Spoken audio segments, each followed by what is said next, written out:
And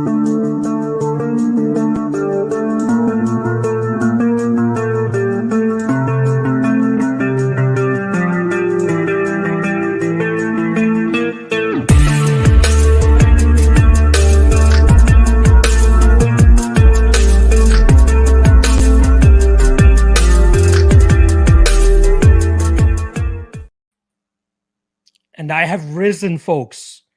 Your friendly neighborhood MMA lock of the night, Manpreet Jazz, is back alive in person.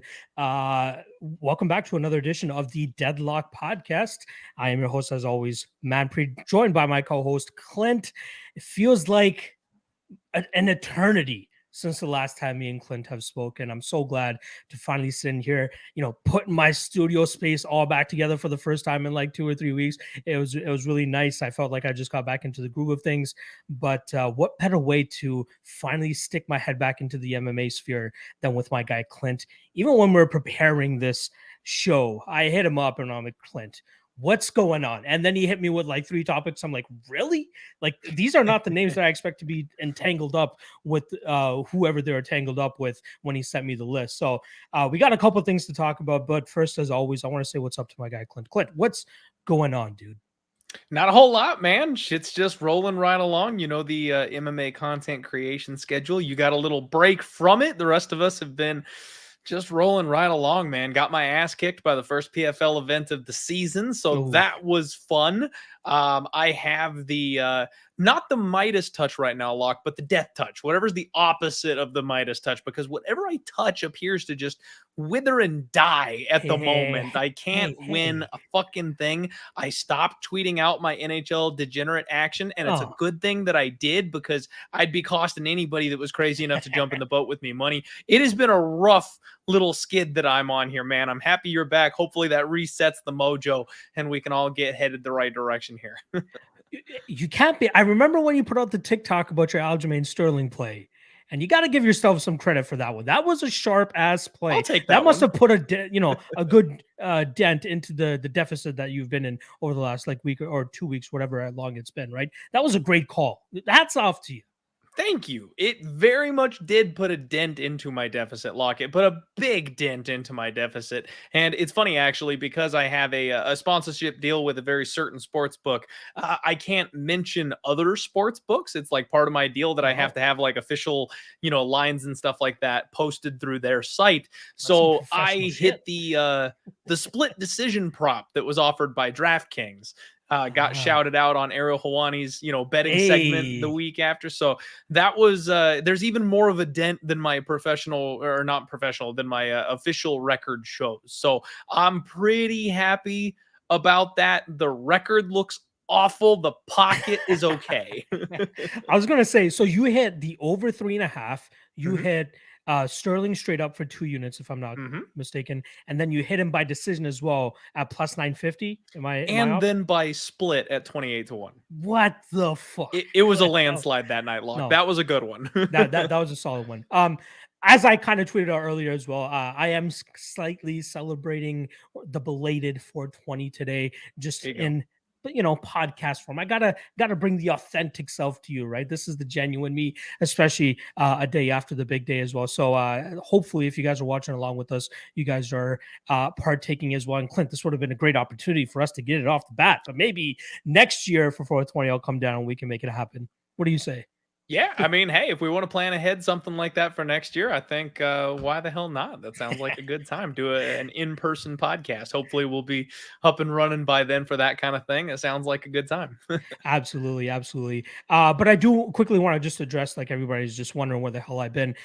So a week and a half ago, I was meant to go see my in-laws in Saskatchewan for comparison's sake. I'm out here in Toronto, and we had a flight that morning, and we go to the TSA, regular time we're supposed to, and they tell us that our dog carrier is too small. And we've taken this dog carrier to take Alfred with us to go visit our in-laws.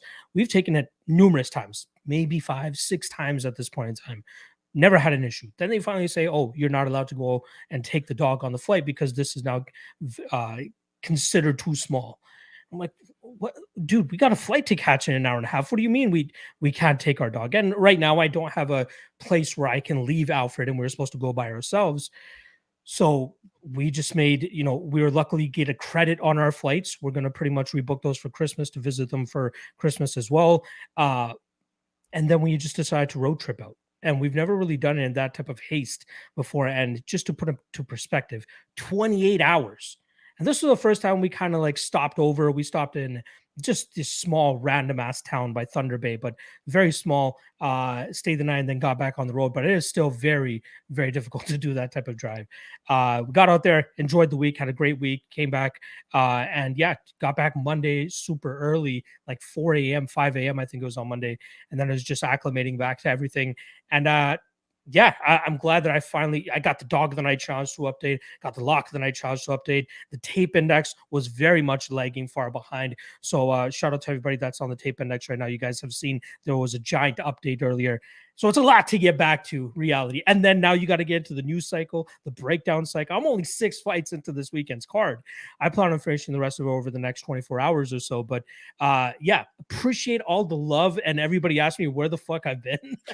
And I greatly appreciate it. I know that I'm loved. I know that I missed. But yeah, I am back and we are good to go. That trip threw me way the hell off, and I was not expecting that. But we'll definitely be better prepared next time, so I don't have to get off the grid. The main thing for me, Clint, is the spoilers. I don't want to hop on Twitter and see Sterling won by split, like I like things like that, and then it becomes like I don't have enough time to sit and watch the fights because I'm hanging out with the in-laws and not really even doing anything. Right, I'm literally chilling with them and just catching up and having some time, and went to go visit the grandparents, all that type of stuff. And then it took, I think it was like Thursday of fight week for 270, or the week after 273, that I finally watched the fights. Like, I'm like, God damn it. And then there was other fights that I still didn't get to catch up on. So yeah, no, very happy to be back. Very happy to be in the swing of things. No MMA Lawcast this week, as most people have noticed. No propping you up, but I got a very special show tomorrow for the Ultimate Wayne Show, 3 p.m. Eastern on my channel. Got a great guest that you guys are not going to want to miss. And yeah, back into the swing of things after that. With that said, let's get into this goddamn episode, Clint. What's the first thing that we got up here? I believe you're kicking it off, are you not? I am kicking it off, man. We're ready to go. First, I want to give a quick shout out to Bob in the chat firing off here. Thank you very much, my friend. Even though on this particular show we don't do quite as much chat interaction, at least till the end of the show, I just want to let you know I see the comments and I really appreciate you, man. And the super chat donations is something that we may be turning on sooner than later on this show. As this channel continues to grow and the Deadlock podcast is something that kind of gets some momentum, we plan on doing things like that down the road. Am I correct there? It would be amazing to do that, but we have one milestone we need to pass first. Exactly. And you are aware of what that milestone is. Do you want to share it? Yeah, we got to hit 1K. We need some Come on, guys. We Let's need go some 1K. subs here on the channel. Let's go. Hit that subscribe if you haven't already. Get us to 1K, and we'd happily take any gratitude that anybody wants to show for us putting in this time on a, I guess, bi-weekly basis for this podcast. But still, we appreciate all the love and support that we can always get on this and channel. The more love we get, the better, because this thing could become a weekly show. If we get going enough, we get headed the right direction. Do that, Clint. I really can't wait to do that. Like, I want to talk to you on a weekly basis. I want to be a fan on a weekly basis. But let's try to get it going. Let's get these people on board. Let's go. So to get started, man, our first topic of the day is gonna be Jake Paul finally stepping up a weight class. The whole thing with Mr. Paul is he wants to box old, retired, busted, smaller fighters. And for the first time, he at least has fixed one of those criteria. And it may be an old and busted fighter, but at least it's not smaller. He called none other than Michael Bisping out. So Bisping basically was telling him to go play in the kiddie pool because everyone knows at this point he's only got one eye. He's not going to be sanctioned by anybody to be fighting. Lo and behold, someone steps out and says, you know what, Mr. Bisping, we can make this happen. So we may actually be stepping the right direction towards getting Michael Bisping versus Jake Paul as a boxing fight. And Locke, I know you've been off the grid, but first responses, man, what do you think about Jake Paul versus Bisping? Oh, I really didn't expect Bisping to be the name to come up. You know what I mean? Like, Jake Paul is going to go after a certain sect of guys. And like Yep. you just said, right? Bisping doesn't really fit that mold yet. Like, he's a retired fighter, don't get me wrong. But at least in terms of size, that's something that Jake Paul has always had over his opponents, right? Tyron Woodley was a thick 170er in the UFC, right? He was one of those guys that could handle his own in the strength department. But goddamn, did Jake Paul look much bigger than him when they fought those 2 times. Now, considering how Tyron Woodley fights, it's like he's fighting somebody with no eyes. Mm-hmm. Now he calls out Mr. Michael Bisping, who has one eye. So at least it's a step in the right direction of fighting a fighter that is, capable of seeing with both eyes and trying to give out their own damage as well, right? So hats off We're to getting him. there. We're getting there slowly but surely, right? And rightfully so. The guy deserves some time to just take it slow. The guy, what do you have? 5 professional boxing fights? Yeah, something like that. And he's only started boxing over the last, 4 or 5 years? Like, give the guy some time. At least he's making bags, right? I mean, 50 mil over his last year just off of fighting alone. That's what fighters dream of. They don't give a shit about their skill level at that point. They're like, if I can make $50 million to do this twice a year, I'm in. Jake Paul can kick my ass for $50 million. Like, shit, dude, let's go. I'll tie one hand behind my back. Like, he can do whatever he wants. I took my shot. Blindfold me. I tweeted at him. I was like, hey, man, if you're going to go into MMA, you started with YouTube or boxing. You might as well grapple me. Like, let's go. BJJ only. Hey, Clint, you're on the way there to get started.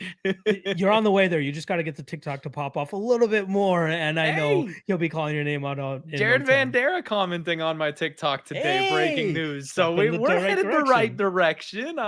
I'm friends with some people in high places on TikTok. Brendan from the UFC broadcast follows he's killing me. It too. We're going places on TikTok, baby. Dude, he's really stepped up his TikTok game as well. I'll give him a shout out for that as well. Shout out to Brendan Fitzgerald, commentator of the UFC. In terms of the Jared Van Dera comment, was that off of the heavyweight TikTok that you put up? Yeah, it's the one that I posted today where I was making. It was the Austin Powers. Dr. Evil kind of clearing out the room, all the random henchmen and stuff like that. Yes. So, the Chase Sherman. Yeah, that's what I mean. The heavyweight Chase Sherman, and then bringing him back because shit, we need a Romanov. We need Romanov to get a fight. Come on back. Clint, that's another thing with coming back from this little hiatus was seeing the matchups that were made while I was gone. Chase Sherman against Alexander Romanov, even Marc-Andre Barriault against who's he fighting? Jordan Wright. Yeah, Beverly Hills those Ninja. ones just caught me by surprise. And then obviously we lost one today in Sumadarji and Manal Kape, which was going to be a phenomenal fight. But that was... Did you see he popped for steroids? It was the Jon Jones metabolite striking again. Manal Kape? We're just completely off the rails on this episode of the Deadlock Podcast, everybody. We're doing breaking news. We might as well say we're not following the procedure at all. Yeah, so Manal Kape, I just retweeted it a second ago. Let me pull the article up. Let's just do this right since we're gonna do it. No, for sure. Let's do it. We'll get back to script afterwards, but this needs to be talked about. Yep. Manal Kape is off UFC Vegas 52 after the Nevada State Athletic Commission finds Turinabol metabolite in drug tests. Wow. The last I heard, it was due to personal reasons. I didn't know it was personal. Because of that. Yeah, well, clearly personal, but Jesus, that's gotta suck. Can you imagine jumping on Instagram or Twitter and being like, hey guys, I'm out of my fight. Personal reasons, no big deal. Trying to get ahead of it. And Jeff Navid like, nah, bro. Nah. I love it. Man, that was a phenomenal fight though, Clint. I was very much looking forward to breaking that one down and researching and looking into it. But man, I wonder how long that will put him on the shelf for if he's found guilty, right? I mean, it'll be his first infraction. The metabolite precedent has been set with Jon Jones. He'll probably get the 6-month slap on the wrist. You know what I mean? But I mean, to quote Diaz, I'm not surprised. Yeah, really. It's his first infraction, if I'm not mistaken. So maybe they won't be too heavy on him. But yeah, sucks for Sumadarji as well, who, that would have been a big spot for him to go out there and get a win, especially over a guy like Manal Kape. I wonder how they rebook him. That'll be interesting because he's in an interesting that spot, fight right? on 3 days. Lock, who's taking Sumajiri on 3 days? It would have to be like a Justin James kind of guy. You know what I mean? Like somebody that knows that they're going to lose, but they're going to go in there. They're going to fight their heart out. They might get a knockout like Justin James did against Frank Camacho, or like it more often than not happens, the debutant short notice guy gets his ass whooped, more than likely finished in the first round. The guy that comes to mind is Juan Carlos Ronderos, who came in against David Dvorak on short notice and just got wrecked in like 2.5 minutes, if I'm not mistaken. Oh You want man. one more shot in the UFC, kid? We got you one. Exactly. Yeah. So just getting back to Paul and Bisping, I sent you a clip earlier before as well. It seems like he's not the most interested in it. Like he'll be like, "Oh, I would love to whoop the kid's ass, but I'm not. I haven't been into the gym to train for like 6 months. Like I'm not at that stage of my career." He's kind of downplaying it. I wonder how much Jake Paul will continue to poke at him. Maybe if he keeps poking and talking shit, maybe it gets Michael Bisping going. Maybe he sends him the check and it said, "Hey, this is how much you're gonna make. Let's do this thing."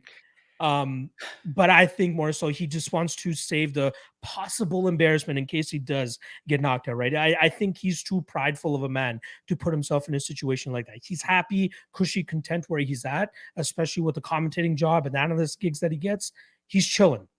So Yeah. I can see him passing on this thing, but I would love to see it. I'd love to see it. By the way, before I flip it on over to you, Anthony Smith trying to start chirping at him too, trying to get Dude. his name in the hat. But I doubt Jake Paul would take the Anthony Smith side of things here. Anthony Smith was ice cold, man, because he not only was he chirping, he came straight up and said, Jake Paul doesn't dare say my name. Like he knows better. And honestly, though, he's right. Like Jake Paul is going nowhere near somebody like Anthony Smith, man. You got a legitimate rostered man who is the same size or larger than you. That's nothing even close to what Jake Paul is looking for. He'll call Anthony Smith in 4 years when Smith is, been let go from the UFC, and not 4 years, longer than that, probably, the way Smith is going. Sorry, Anthony, I didn't mean to disrespect you. He'll call him in 10 years when he's been released by the UFC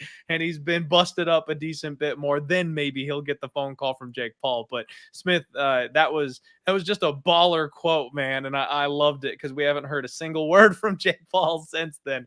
But yeah, I think Bisping has got a cushy gig at the moment. He's not wanting for anything. He's set with the UFC. He doesn't need that kind of thing. But man, if they make that number high enough, I wouldn't be shocked if Jake Paul weasels him out of retirement for one check. What's that saying? Everybody has a number. Everybody's right? got a price. Everybody's got a price, exactly. And I think Michael Bisping, if he sees that, that sweet spot, he'd be like, you know what, fuck it. If I get knocked out, I get knocked out. At least my kids are set. Pretty much, right? I mean, they're already set. I Yeah, think he wants the chance to punch somebody in the mouth. Bisping's that kind of guy.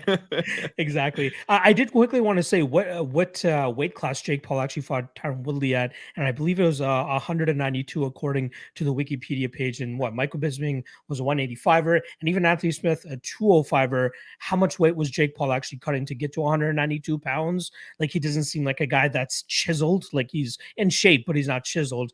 So maybe it doesn't stress too much to cut to 192 pounds. But I am very much interested in seeing him fight the bigger and bigger guys, right? Like it's just old and weathered is one thing, but also having a significant size advantage over some of these guys is getting a little old. So I'm interested to see what name actually pops out. Maybe did they do the Tommy Fury fight yet? I don't think they did, right? Like no, that just kind of fell through and never came back around. Yeah, that should be the next one up from, right? Like just go back to fighting somebody like that and then okay, call it another novelty fight and we'll see how it goes down. But all right, let's get off this topic because there's one that I really want to get into because I was kind of surprised at this one as well, with Cejudo officially re-entering the USADA testing pool. Now, whenever Dana White gets asked, what do you think about Cejudo? Cejudo's chirping and coming back. He goes, you can't make fights over Twitter. Not over Instagram. You can't do that shit. You have to be in the USADA testing pool. And as of right now, Cejudo's not in the testing pool. Hence, he can't take any short range spots. Brock Lesnar says, hold my beer, but Cejudo's not Brock Lesnar, right? With that said, that's because they know Brock Lesnar's on everything. There's no point in him being in the USADA testing pool. Exactly. But with Cejudo, of course, I would love to see the guy back. I think the UFC just holds some sort of resentment towards him because of him winning the title and then just calling it quits, right? I think it was against Dominic Cruz where he beat him at UFC 249, first pay-per-view back from COVID, wins the title, and then lays the gloves down unexpectedly. I think the UFC just holds that bitter taste in their mouth. They're like, dude, like, one, it could be the money, right? He might just be asking for too much money. And at a certain point, you got to be realistic and be like, these are the impressions I get. These are the views I get. These are how many followers I have. I have to accept this price. And I feel like the UFC, they might not be giving him exactly what he's worth, but they're giving him damn near close to it. And his manager's got to realize that as well. So play ball, make a bigger name for yourself.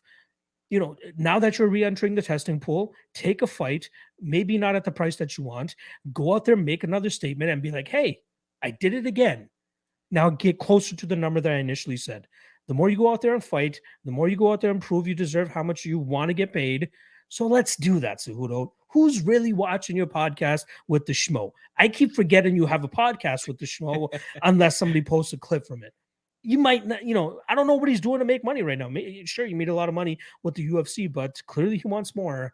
Get back into the cage. Let's see you in your prime. Do not deprive us of that. Again, you don't owe that to me. I'm just a fan, a viewer, or anything like that. But for your legacy, I'm sure it would be way better if you added a couple more names to your list. So give me Cejudo back. Very happy that he's back in the testing pool. I believe it's 6 months, Clint. You can take over from this topic from now, but is that correct? I believe he has to be in it for like 3 to 6 months or something like that before he can actually perform. I think it's 6. I believe 6 is the number. I would need to double check on that. But man, I'm right there with you. Cejudo, he's my favorite fighter. I love the guy. I love the king of cringe. If most people watching my TikToks couldn't tell, I think he's hilarious. And the fact that he makes people uncomfortable and then goes out and knocks out the best fighters they put in front of him makes it even better. Like, you can't stop the cringe. And I love it. Man, I want as much Cejudo as I can get. The problem is, I do think that he simply is not being appreciated enough. I think it's twofold. I think you're right. I don't know the UFC holds a grudge against Cejudo. I don't recall how well his numbers did. So I don't know if he's as big a star as he thinks he is to the general public. People like to tune in because they want to see him get his ass kicked, and it never happens. That always ends up working out for you in the long run. But I don't know that he was pulling enough to demand the money that he's asking for. Again, I don't know exact numbers, so this is just speculation from me there. However, the one thing I think that you nailed, although it might not be directly at Cejudo, I think GSP left the UFC in a bad spot. If you remember, he came back from retirement. He wanted that second belt. He fought Bisping. The stipulation very publicly was that you will not take this belt and run. It was that you will take the belt and you will at least defend it once as the champion before you go back into retirement. And GSP went, ha, gotcha. So because that happened to the UFC, I don't think they want to really step into that again. I don't think they want Cejudo coming back. And God forbid, Volkanovski's a tough enough guy for them to market.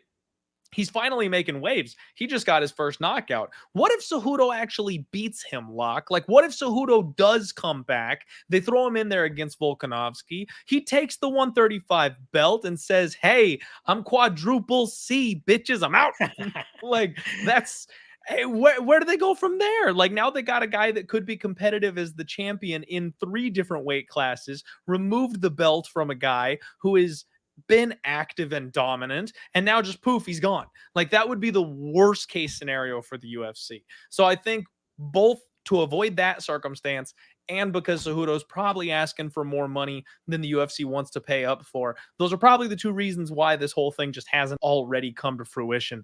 Now that Cejudo's back in the testing pool, I think it'll happen. But I think what might actually take place is that Volkanovski's talking about moving up a weight class. He's actually talking about going up to challenge himself, I think, at 155.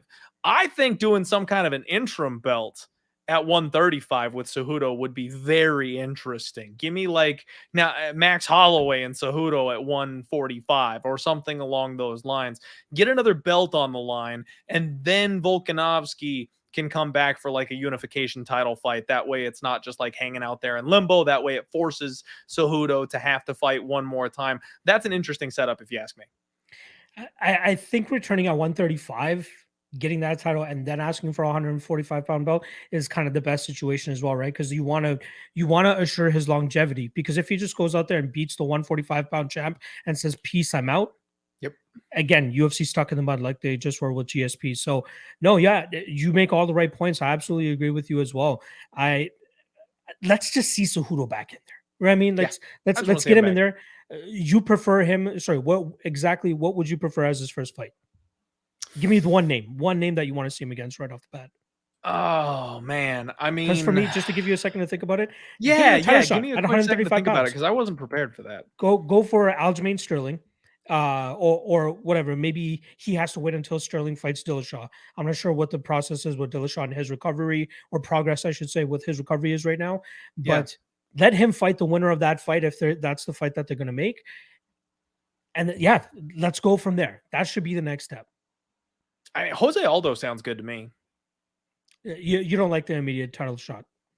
I mean, right? I do. Like, I get the immediate title shot. I feel like that's almost like a strike while the iron is hot thing. Like, if Cejudo is coming back for one, maybe two more fights, doesn't make sense to throw him in the middle. But if you're gonna get him in for a fight that's not for a title, it's got to be a title eliminator. It's got to be a, hey, you got one. Like, prove to me that you're the caliber you need to be to fight for the belt, and then we'll give you a title shot. So it's got to be somebody that's knocking on that door. It would be an eliminator type of spot. So, like, I know he's never going back down to 125. He's training with Davis and Figueiredo. So like that whole thing is done. That's not happening. It's got to be 135 or 145.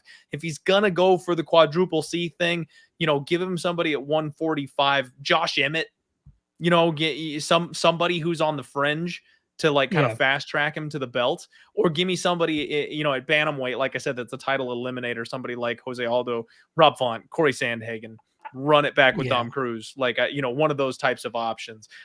But I almost feel like you have to just throw him into a title fight because what else are you going to do with Cejudo at this point? He's the two-time champ coming out of retirement. It's hard to slow track a guy in that position. Other than Aldo, I'd be surprised if he accepts anything other than a title fight. I think the Aldo fight he wouldn't mind just because of the legacy aspect. That's a great legacy fight. But outside of that, I don't think he's taking the Josh Emmett fight. We are going to move on to the next topic here, but I'm going to squeeze one more in here because, Clint, there's so much I missed out on over the last 2 weeks that this one headline just caught my eye that I believe was announced today or yesterday.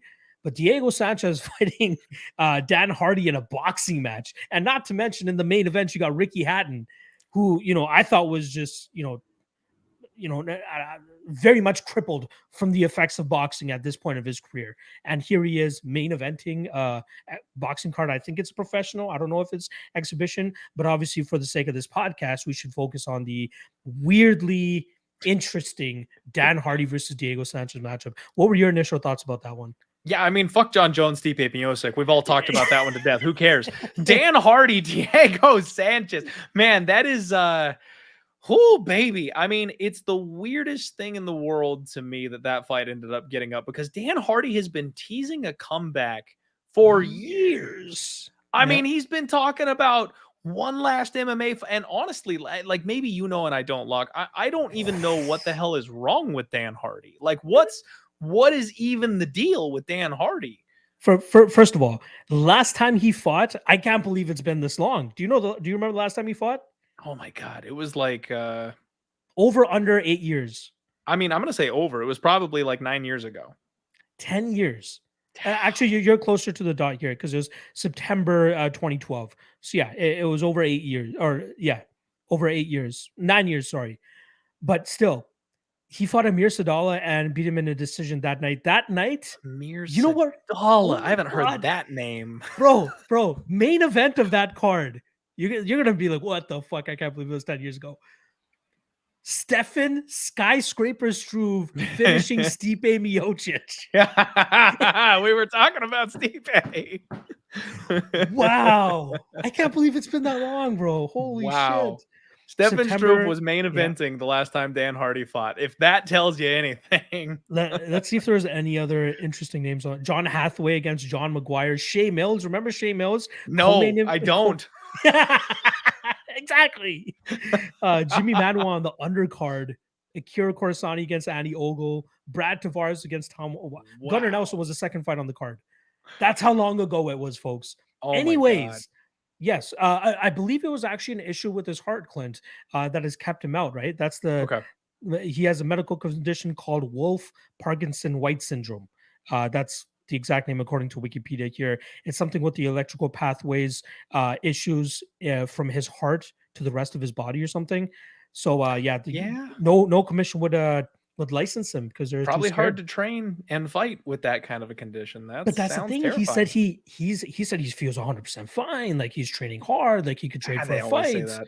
that. Exactly. Any fighter says that, right? Any fighter will be like, dude, like I might be missing a leg right now, but I'm still gonna go out there and fight. Like that's kind of their mentality. But yeah, if it was that serious, I'd be surprised that the commission has kept him out for so long. Even the UFC has kept him benched for so long, right? You'd think they would. Well, before he got fired, you would have thought they would have loved to have him fight as well as commentate, similar to what Paul Felder's doing. But yeah, it must have been serious. So I'm guessing this is going down in England. If Ricky Hatton is headlining, I'm assuming this is in England, right? There's no way this is in the States. It's, I don't know, but it sounds right what you're saying. I want to see if I can pull it up. Yeah, it says nothing about it yet. But yeah, very interesting. I'm down to watch it. Again, Dan Hardy, Diego Sanchez. We're going to get a fun fight. Diego Sanchez always brings it.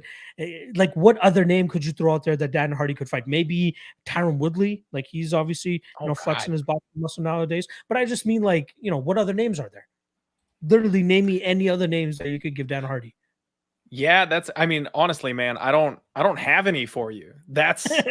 He's in that area where like PFL and Bellator guys are probably going to mess him up at this point. You know what I mean? You got to think the game has probably passed him by. I don't expect him to, come out and be a better version of himself. And let's face it, I love Dan Hardy. All respect to Dan Hardy. He's a much better analyst than he is a fighter. He got fast tracked up to GSP, got a very soft run to get him to the title because the UFC was trying to expand over there across the pond.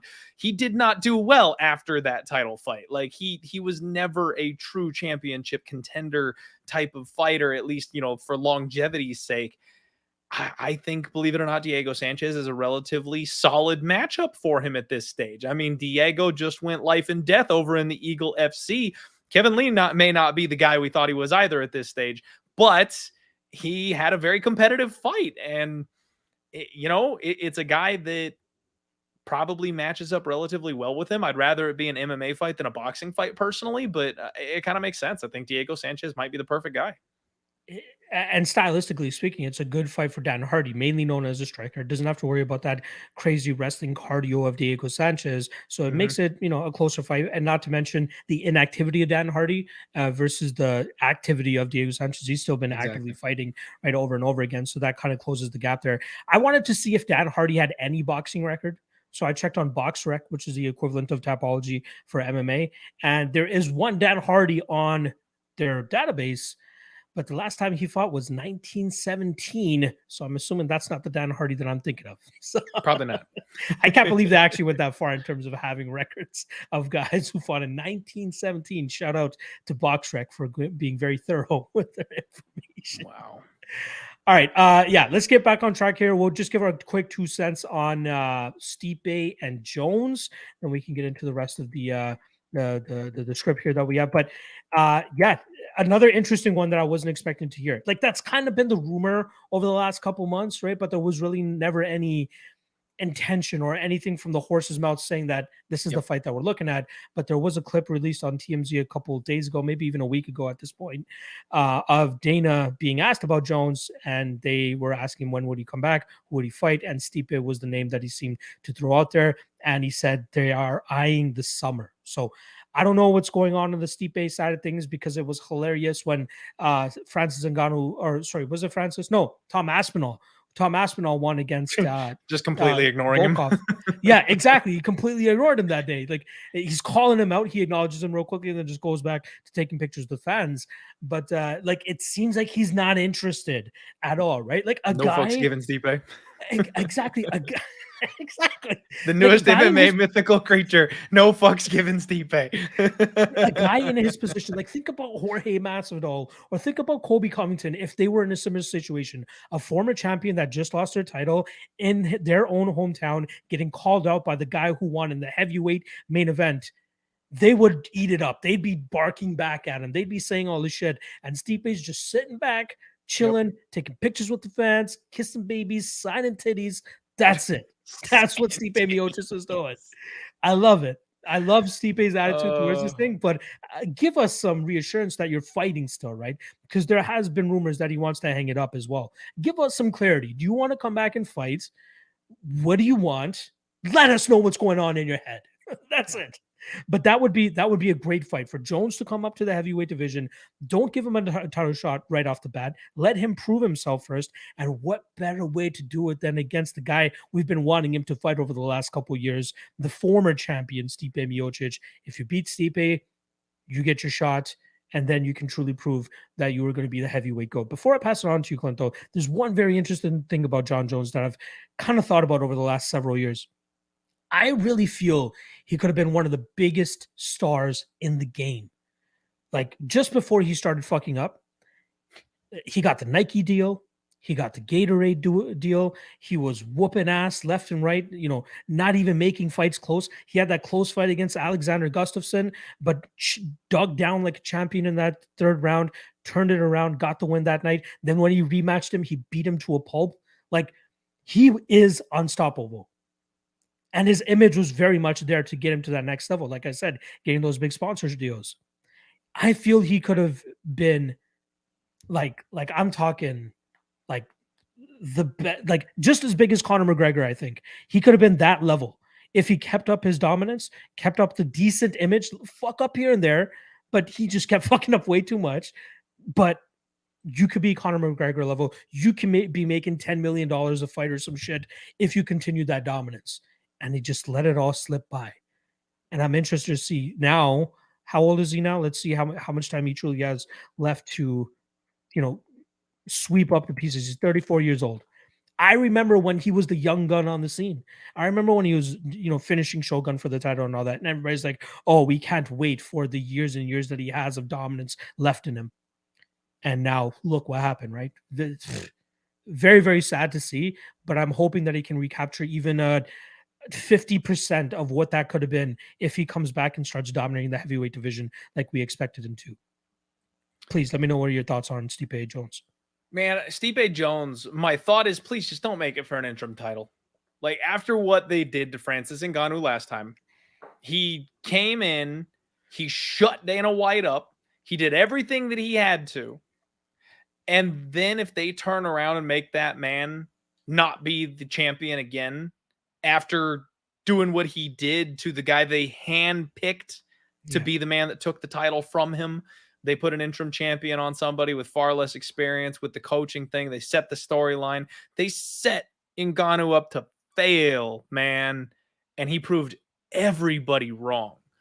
If they turn around and they say, okay, now it's Jon Jones and Stipe, interim title. Welcome back. Do it again, Ngannou. Like, I'm going to be sick. There's been some fighters that have been mistreated by the UFC. Stipe could make an argument for being the most mistreated. Not Stipe. Ngannou could have an argument for being the most mistreated fighter by the UFC, especially as a champion, considering what they've done to him. So please just don't do it for an interim belt. Number one contender fight? Sure, I'm here for it. I'm absolutely here for it. Jon Jones has got to prove that he can do what he needs to do at heavyweight, in my opinion, before he gets the title shot, simply because of how long it's been. It's kind of like what we were talking about with Cejudo. Like, yeah, he maybe was the greatest of all time. Maybe he could have been the absolute unequivocal GOAT. But man, it's been so long. Like, this is a fighter straight up coming out of retirement for my money. Like, he says he's been training. He says he's been working towards being the best at heavyweight, having a new reign for that title up there. But like, what have we seen, man? Like, we haven't seen shit from you. The last time we saw you, you barely made it through a judge's decision 3 fights in a row at 205. Like, I thought he was losing at lock. I was going to take every opportunity I had to fade Jon Jones coming up because he just looked uninterested. He looked like he didn't have it anymore his last couple fights. So maybe he's found that flair. Maybe he's back and fully focused and really pushing for the belt again here at heavyweight. I'll believe it when I see it. Someone like Stipe is a perfect fight for him. It's a perfect test for him up in a new weight class. We'll see how he goes, man, because I don't know if you remember when he fought OSP. The first time he took a break and came back for a bit, he put on all that muscle. He sized up, and he was slow, man. He didn't Yeah, look that was a anything weird like the fight. Jon Jones we got I comfortable with.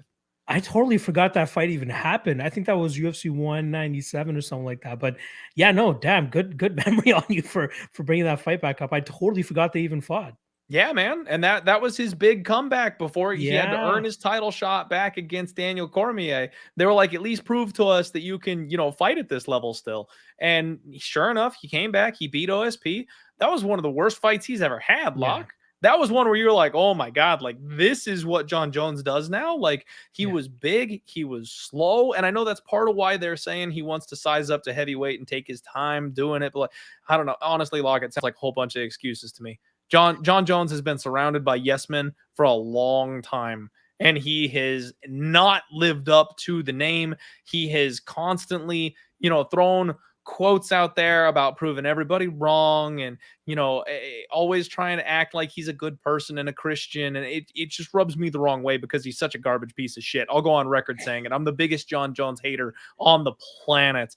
I don't believe that he's doing what he's saying he's doing. Maybe he thinks that he's doing what he's saying he's doing. I hope Stipe smashes him. Like I don't think Jon Jones is going to have a long run at heavyweight. Even if he does come back and he captures some of his former glory and he shows us that he still got it and he is an elite level talent, like I have to give the respect where it's due. Jon Jones is an incredible athlete, but man, I don't think he survives at heavyweight. I'll just leave it at that. I think maybe he makes it to a title shot. I think Francis plants him. I would love to see that fight. And the last thing I want to say about this, in regards to the one thing I disagree with you about, I don't mind if they make it an interim title fight, just because apparently the relationship with Francis and the UFC is much better now. I was talking to Francis's coach for the coaches main event marathon, and he had mentioned that their relationship now is much better than it was before the Ciryl fight, Good. and they know he has a long road ahead of him in terms of recovery. And if they I don't think they've said anything about the interim title, but if they do it, I don't think Francis would have as much of an issue with it now as he did back when they did it with who was it, Derek Lewis and Cyril Gane. I think their relationship is much different now. They understand that Francis needs time off. Let's build that fight, right? Let's Okay. put the title on the line. Let's get, maybe Stipe and trying to make a case for him to go back and get another title shot or a title fight. And then on the flip side with Jon Jones, let him prove himself that he needs to be a heavyweight. But again, the title just makes things glitzier, glammier, right? Like if it's okay with the champion, I'm cool with it as well. Does that change your Hey, perspective of all? I'm not sure if it you does. knew that relationship with the UFC and Francis now. I did not know that the relationship was better. That definitely Yeah. changes things. If they've got Francis's blessing and he's going to come back and fight the interim champion because he knows he's going to be out for a year and a half, what like that totally changes things. If it's Yeah. the UFC playing bullshit games again, trying to put Yeah. Francis, another chess move, putting him in a bad spot, then fuck off. But Yeah. if No, you're it's right. if everything is better, if they're good and Francis gives the green light, then hey, you get nothing from me. Absolutely agree. I can't wait. Let's just hope they book it now. Just book Stipe Jones. Best thing to do for the heavyweight division right now. Absolutely. Let's get to it, man. All right. So we took enough time on that. We're gonna skip ahead a little bit since we got a little fired up and we had some breaking news that we had to go over this show. Feels good to be back, man. Next Exactly. up, we are gonna go ahead and do our Fighter Stonks.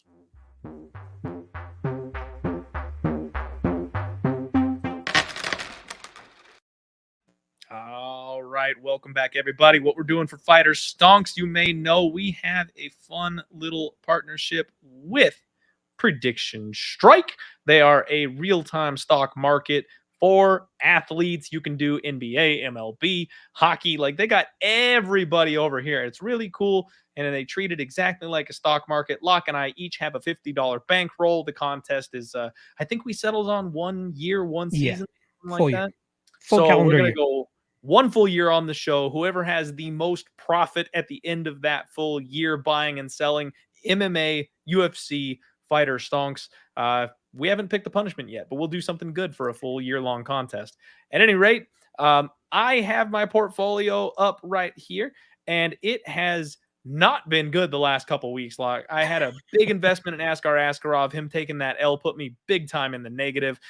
Jamal Hill, for some reason, people are pumping and dumping on that one. Trezano, I am hoping and praying that he comes back, because him losing his last fight was a bad upset for me. It cost me a lot. So a lot of my stonks in the red after a very, very hot start for my Fighter Stonks. So I'm a little upset about that. But I'm going to get right back on the horse. I think I've got some solid pieces that I'm going to add to my squad here. Kyle Bahalo. I'm going to go ahead and buy one stock of very the Brazilian impressive monster, because his UFC debut was something. He did way more than I expected in his UFC debut. This kid is a beast, and I think we're going to see big things from him. I am very happy to see that he had a little pump and dump, and I can go ahead and get him at a little discount here, because this number is going to be going up. My next stonk that I want to buy is my guy Chaos Williams. He is currently hanging out and training with none other than Justin Gaethje. And I've already been a Chaos guy, Locke. I have already been all in on Kalen Williams. He's a guy I've had my eye on. He's a guy that I've been very excited about. That knockout power has been a big deal for me. I think he's going places. I don't know if he's going to challenge for a title or anything like that, but he's the type of dude that can end up in the top 10. He'll have fun fights. That stock is going to go up even if he's not challenging for a belt. So those are the two stocks that I have targeted for this round of Fighter Stonks. And even though I have considered dumping on Trezano, his next fight is the one that I'm like, all right, give me a little bit of value back before I hop off this ship here. So I'm going to hang on some diamond hands here for a second and see if I can squeeze some extra little value, get my money back, get my investment back on Trezano before I hop off.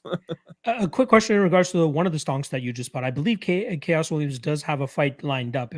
Am I off on that? You know what? I think he does. I believe so, and I think I remember seeing it. I'm like, this might be the spot to get my money back on Chaos Williams, because I haven't, I've been trying to get the money off him. I believe he has a fight lined up. Yeah, Randy Brown. He's fighting Randy Brown. There we go. I might, you know what, Clint? Let me just take a quick look at what our guy Randy Brown is saying. You're gonna get some Randy Brown stock on you, huh? let's see. Looking pretty good. Pretty good. If you want to take a guy that's been KO'd twice by my man with the death touch, you go right ahead, Locke. You know what? Maybe I'll sit off on it a little bit, because I shouldn't have warned you. I should have let you buy it. No, I believe that fight is coming up though in the next like 2 or 3 weeks. So once we get closer, do my research. Maybe I might end up buying on Randy Brown a little later. But let me just share my screen with you guys 1 second. There we go. Yeah, so there was a couple guys that I was circling for this one. But actually, you know what? Let's look at my portfolio first and foremost. Where is it? At the stream. There we go. All right. My portfolio. A lot of red with you too. It seems like a lot of people have been dumping. I had Hamzat obviously that hit for me the other day. But it seems like over the last week, it has started to travel down $5.79 all the way down to $5.50. So not too much. My net gain has been about 7% on Hamzat. You know, I'm going to hold on to Hamzat, right? I'm not giving up Hamzat, Clint. So don't expect to sell him for me. Yeah, exactly. Nasruddin Imavov, again, he was supposed to fight Kelvin Gastelum a couple weeks ago. That didn't end up transpiring, so we'll see how he gets back. Manon Fiorot, I'm always going to hold on to her until at least she gets a title shot. Jared Cannonier, still looking good. Waiting to hear that news of him getting that title shot, which is inevitably next. Song Yadong getting a big win recently. My guy, Mike Malott. I told you guys out there, fade my guy, Mike Malott, just because, with Mickey Gall of all people. I'm sorry, guys. My guy, Mike Malott, is shit. Unfortunately, he's only risen by 3% since I purchased his stock. So we need some more people to believe in my guy, Mike Malott, before we get too crazy with it. All right. But the two stocks that I was looking at here. First off, I'm going to go with my girl, Macy Barber. I think the public perception on her... The public perception on her has not been the greatest because of the Miranda Maverick win, I should say. But exactly. But we're quickly forgetting that she is a very good fighter still. She's very skilled. She's very fast, very good striking. And her upcoming matchup here against Montana De La Rosa, I think it's a great spot for her to remind us how good she actually is, right? She is a solid talent, and she should beat up on girls like Montana De La Rosa. And that hurts for me to say because I'm a big Montana De La Rosa fan, but this is not a good matchup for her. And I think Maycee Barber's stock will continue to rise, especially with the next couple fights that she will likely have ahead of her. So give me one stock there on Maycee Barber. And then I almost took that one. secondly, I almost sorry, took that Clint, one, Lock. had to do it. And there was one more that is escaping me at this minute. I should have had it pulled up. If you give me 1 second, I will be. Oh, this is the one. Mr. Flash Jared Gordon. 88 cents. He has an upcoming bout with Mr. Grant Dawson next. And I think that's a great spot for him to go out there and upset another upcomer. Interesting. With his pace, his relentlessness, and his cardio, he is always one guy that a lot of people should bank on. And I think that this is going to be a great underdog spot for him coming up as well. So those are the two guys that I'm adding to my team this week. Like I said, I might go head to head with Clint and take Randy Brown the next episode. But I want to do my tape study first because it completely went out of my brain that he's been flatlined. Other than the Nico Price one, that one will never be forgotten. How could you forget the Nico Price one? Of course, but I mean, like clean on the feet. Yeah. I can't recall the last one off the top of my head. So there we go. Let's now get into. Or actually, you know what? Shout out to PredictionStrike one more time. Make sure you guys use the promo code LOCK. $20. Yes, we will explain this to you in 1 second, Aiden. $20 with if you deposit with $20 or more, you'll get a free fighter stock as well. Clint, you want to take this? I feel like you can word it a lot more eloquently than myself.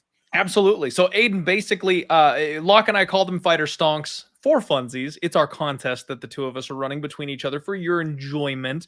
But basically, it's just another alternative for gambling, my man. If you head over to PredictionStrike, it's a literal stock market using athletes. You can buy in on them at a certain price tag. You can sell on them at any point in time that you want.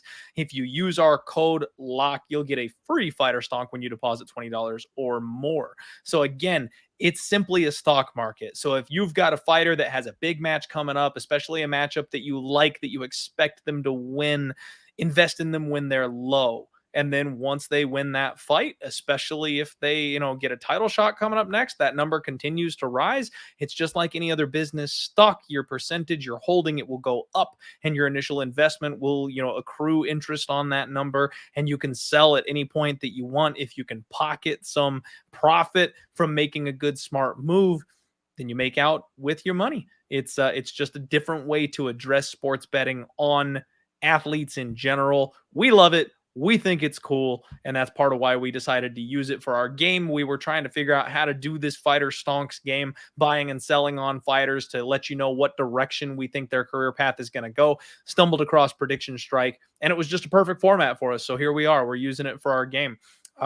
We think it's been fun, and honestly, we set the rules for the game at $50 and one stonk a piece, and so it kind of makes it hard for me to actually invest because I think there's some buy low spots like my guy Jeff Molina. If you wanted to put more than $1 on him, I think the kid is going places. That's the kind of stock that you buy, you sit on for 2-3 years and treat like an actual stock, and then flip it for a profit when he gets up the chain a little bit. So that's kind of how it works, Aiden.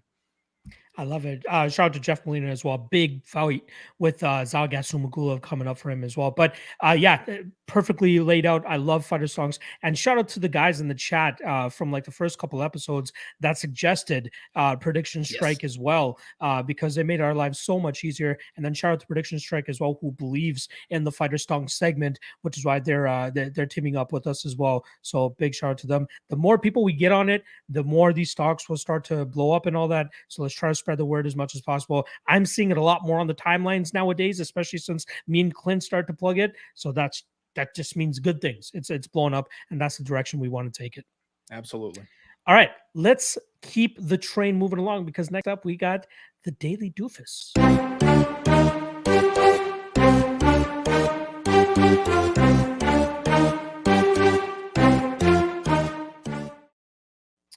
All right, Clint, I'm sorry, but I got to take the easy way out on this one for the deadline, or for the. I knew you were going to get it going first.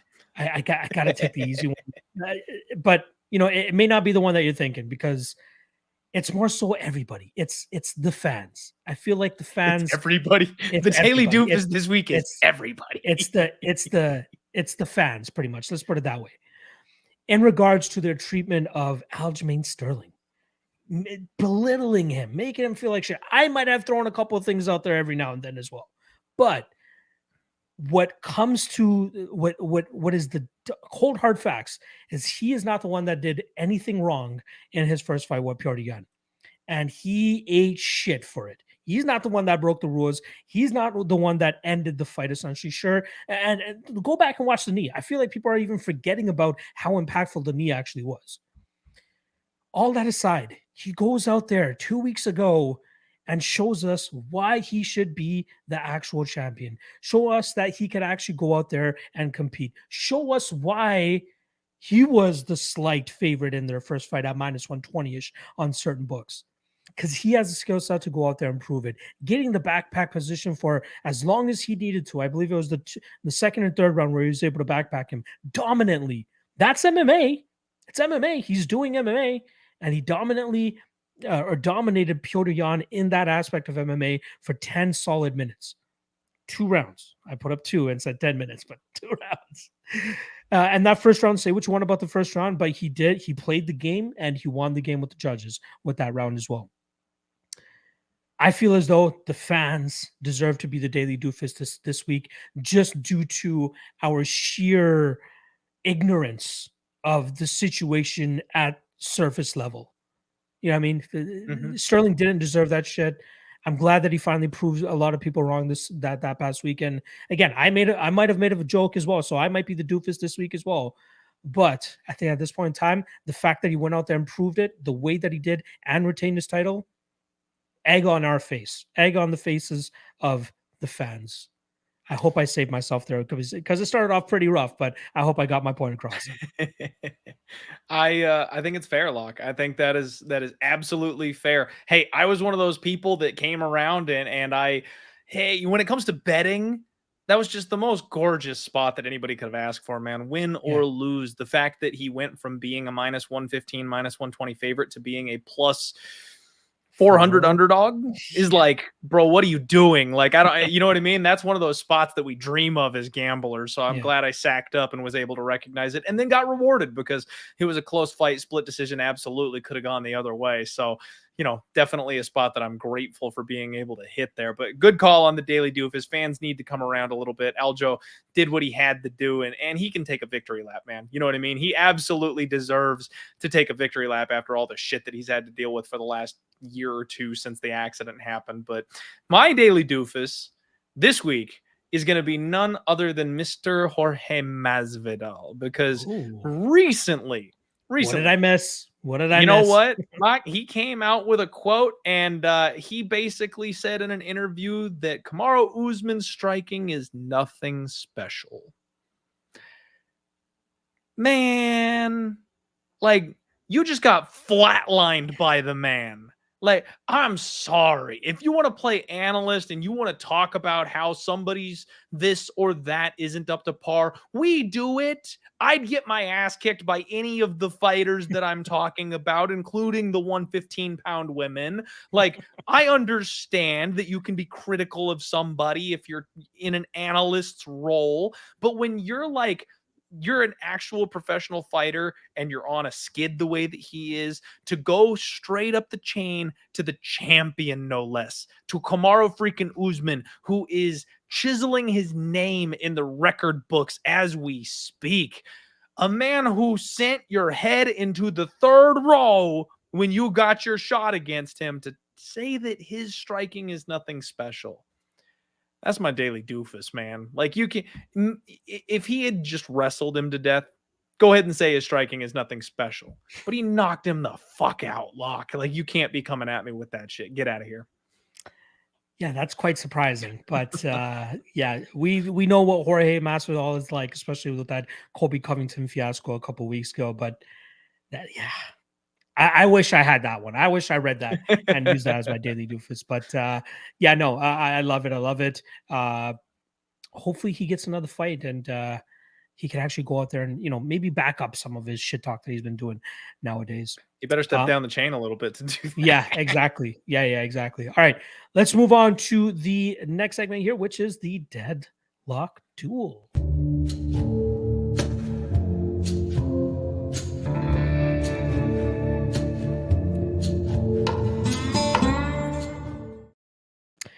All right, so this is the first episode actually into the next leg, if you want to call it. What do we call these things? Legs, seasons, editions, quarter? Like I don't know what we're going to be calling them. But either way, the next edition of the Deadlock Duel, obviously Clint won the first one.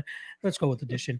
Yeah, Clint won the last one, and obviously you guys remember the Power Hour from last episode as well. Glorious Power Hour. that was a very fun hour and 20 minutes that we were able to push in. And even though we tried to cap this at an hour, it is what it is that we went 120 that week. Anyway, yeah, so for the last two events, Clint actually ended up on top. He ends up with 3 points to my 2 points. In terms of my selections, I had Volkanovski, Jan, Torres, Luque, and Lazez. Obviously, the only ones to win there were Volkanovski and Lazez. That gives me 2 points in this, since they were both favorites. And then on the Clint side, he had Volkanovski that hit. And then he also had Andre Fiallo going out there and flatlining Miguel Baeza. And I didn't bet it, Locke. Oh. What? I thought you did. No, I talked about it all week. And then I was like, you know what? This card is sketchy as shit. I'm not seeing things clearly. I reined in the betting. And of course, the night that I reined in the betting, Locke, I went like 5-2 on underdogs. So like I would have just made out like a bandit if I had pulled every trigger. So no, I thought you'd at least take the KO. Like I feel like you'd at least take the KO. Yes, I should have. I at least take the KO, and I did not. So disappointed, sad Clint over here. Well, glass half full. At least you picked it for the Deadlock Duel, and that puts you up 1 point here over me going into the first two events of this edition. So next up, we're going to be doing UFC Vegas 52 and 53. That's obviously this weekend and next weekend. And since I'm kicking off the segment, I get to pick first. And for the main event, I'm going to go with my girl, Jessica Andrade. I think that this is a great matchup for her to go out there and beat up on Amanda Lemos, crash forward, get her boxing going and get her out of there. Possible KO possibility for Miss Andrade as well. So I'm going to be taking her in the main event. And then in the for the rest of the main card, I'm actually going to go with Clay Guida. I think that this is a great stylistic matchup against Claudio Poyes. Right now, I believe he's the slight underdog, if I'm not mistaken, plus 100, I plus believe 105. He, at the time of filming, is plus 100 even money underdog. So we'll see come fight night. Obviously, we'll go by the odds that they show on the screen of the fight. And if he is an underdog, that would net me 2 points. If he's not, that will be a 1 point if he wins as the favorite. But yeah, those will be my two selections for this weekend. What are your two selections for this weekend? And then move on to 53 as well. In the interest, Locke, of keeping things interesting here on the Deadlock Duel, I need to retain my title. I need to make you do another Power Hour. So I can't be playing it safe, trying to keep a lead. You're already up. Well, I can't just play defense the whole time. I'll roll these dice. I'll say Amanda Lemos will be my pick for the main event here. I think that fight is maybe closer than the line suggests, and we've seen Andrade get hurt before on the feet, man. I'm not saying it's something. I'm not sure if I'm going to bet it or not just yet, but Andrade has been KO'd her fair share at times, and Lemos hits like a truck. She's dropping back down a weight class. Like I'm just saying I see a path. The path is there, and I want the 2 points. So I'm going to say Amanda Lemos for my main event pick. And I was going to go with Guida myself. I already have a bet on Guida. So I am going to say Macy Barber will be my second pick for the Deadlock Duel. Macy Barber gets the dub.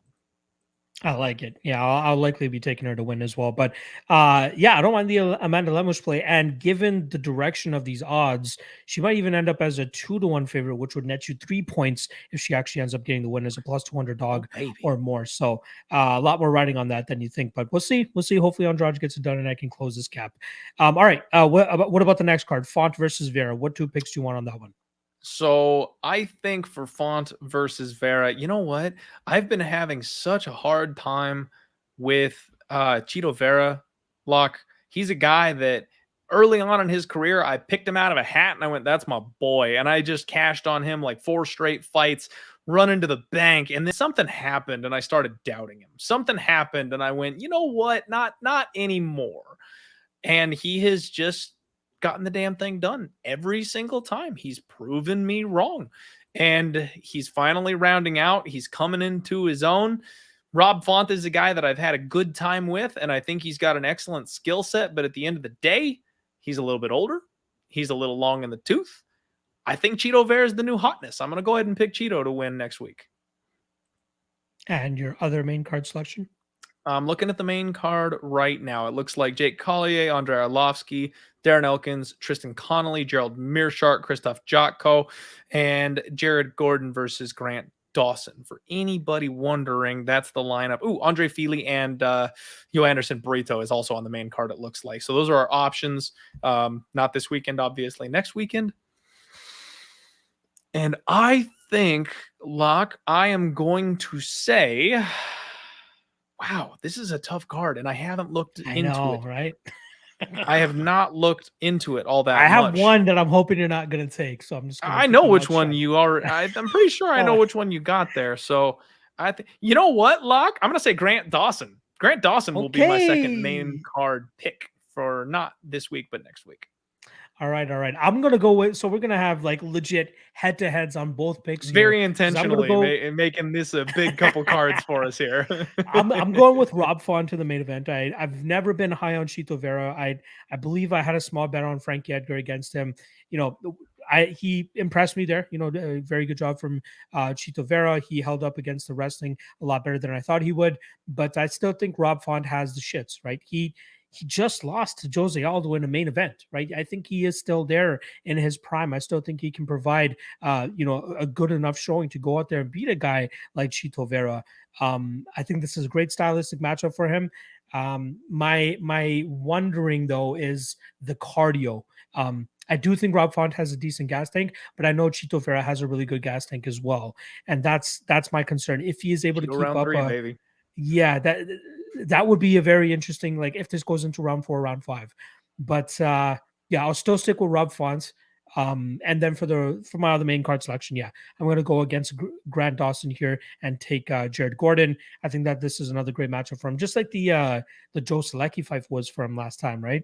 That was another high-level grappler that he's going up against and just wore him out. And I think he can do the same here against Grant Dawson. Not sure why he left my guy James Krause. He's down there in the ATT now, but that's not going to fix his cardio, and his cardio seems to be a little bit of an issue, especially in his last fight against Rick Glenn there. So yeah, I think Gordon wears him out. Maybe finishes him late, a cumulative TKO, ground and pound or some shit like that. But I love Jared Gordon in his spot, and I will likely have him as my dog of the night next week as well, because I do like him quite a bit in this spot. So there you go.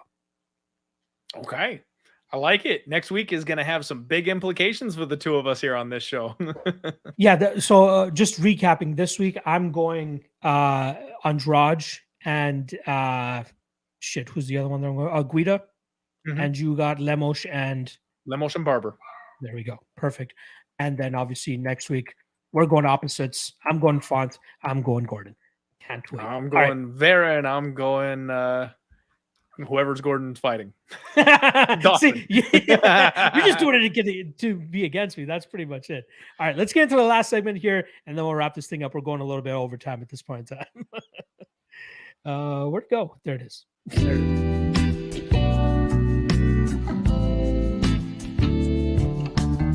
Let's get deep. Look, can I just say that I love how our intro song gets us all amped up and worked up. The song is awesome. It nails it. And then our last segment of the show is like, ooh, light me a cigarette. Like, I'm just going to sit back. We got an hour in the books. Oh, it's a story. It's like a wide, it's an arc. It's a story arc. We start off headbanging, and then we end off with, we get a little goofy, then we bring it down. Exactly. See, the flow of the show is just amazing. I'm hoping people are enjoying it. All right. So last week, or the last episode that we did, we shared obviously Clint's weed story, or his one bump in with marijuana. That would have been a great segment for this week, considering if 420 was yesterday. But we're going to get back into the normal thing here. And I'm actually going to go to the deep section, Clint. If you remember, there's changing things up. icebreaker, there's deep, and then there's deeper. So we'll just go to deep because icebreaker is a little bit too far for me to reach. So we're going to go with deep. But there is one story that I want to share myself that I kind of teased on the last episode, which was the story about my teacher and drinking and all that type of stuff. We'll do that for the next episode. So we'll hold on to that story. Let's just get into this one. In terms of the question here, we got win the lottery or have 10 years longer of life, and why? You are on mute, my friend. I was on mute because the wife is coming home. The dogs were going nuts. So, yeah, you know what? Lock, give me the lottery, bro. Like, I'll be honest, man.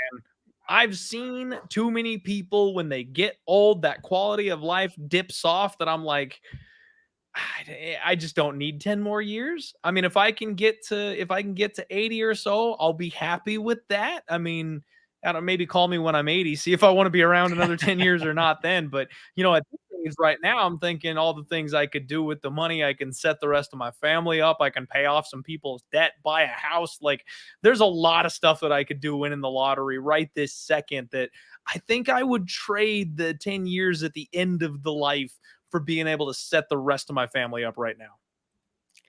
And that's why me and you get along so well, Clint, because I would want to win the lottery as well, right? Like, I think it solves a lot of problems for a lot of like people around you immediately, right? Like you're saying, paying off debts and all that stuff for them, paying off houses, whatever the hell. Just live life. You know what I mean? Start a business, start that whatever clothing business that you want to start up. Do whatever you want to do. Here's the money up front. Go start off and do something. That's what it is. It is giving you a base to start off with, pretty much. And I think that would be, yeah, that's an easy answer. I mean, is that shallow, Clint? Is that shallow that we're picking money over 10 years more of life? I don't think so. I mean, I don't think so at all. Cause I mean, like, here's the thing, man. When you get older, and maybe we're gonna get morbid here for a second, but like, a lot of my friends are probably going to be dead. Like, my parents are gone. Like, yeah, I've got, you know, you probably will have your grandkids at that point, but like, your great grandkids don't know you. Man, you get like one great grandparent that maybe you're close with. Most people don't know or care about their great grandparents. They show up to the funeral and they're like, honestly, I didn't even know who the fuck they were. Like, you don't, at that stage of life, it's just, I don't know, it's not quite as important. And honestly, I don't think it's selfish, because, man, I've always said it, I'd be a good millionaire. I'd be a real good millionaire. Like, and now I know everybody thinks that, but like, the first thing I would do if I won the lottery is I'd be calling up the family that I know is struggling right now and be like, what's the credit card number? Like, tell me what it is. I'm writing the check. I'm walking you down to the bank. We're paying off the debt. Like, that's the very first thing I would do, is get my immediate family out of debt if I won the lottery. Because at the end of the day, Locke, if I got $10 million and I blew 9.5 of it, making sure that my family was all secured and everyone could live more comfortably because they were out of debt, I'm still pocketing $250,000 I didn't have the day before. Like, that's the life that I would lead. I don't need a damn thing. I got my wife. I got my kid. I got a house. I got my podcast. Would I like a nicer car? Sure. Would I like to go play the 10K World Series of Poker main event? Sure. Like, that's a bucket list thing. Yeah. I'd like an extra house with an extra room in it. Yeah. But do I need those things? Like, no, I don't need those things. Does my aunt need a nicer house? Does my uncle need to get out from under 3 credit cards? Does my cousin need her first car when she turns 16? Like, yeah, they need those things. So, like, I don't know. That's kind of how I've always thought about it. And I would much rather put the money towards things like that and say, you know what? My whole family is fucking set. And then I'm good. The rest of us, you can save up the money after that. You know what I mean? Good guy, Clint. I love it.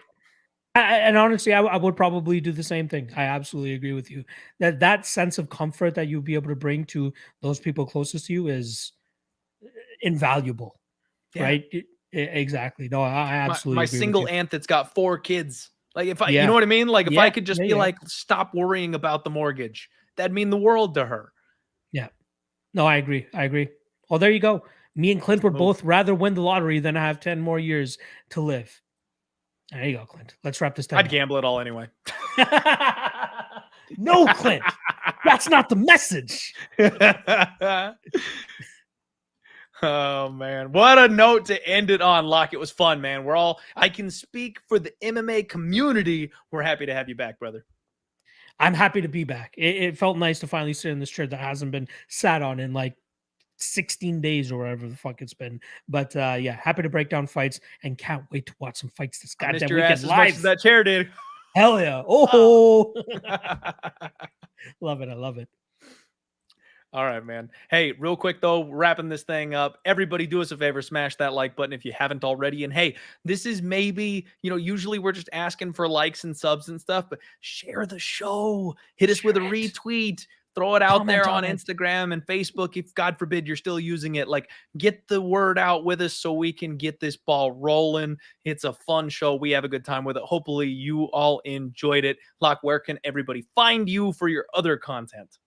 Manpreet Jazz, Manpreet, and that's pretty much where you'll be able to find everything. Even if you just search my show's names, MMA Lawcast, propping you up, which we will have very big news about in the next 24 hours or so. So make sure you guys keep your eyes peeled on my social medias about that. Ultimate Wayne Show, all that good stuff. Back in the full swing of things, pretty much. So MMA Lawcast will be back on Monday, and me and Clint will be back on a bi-weekly basis.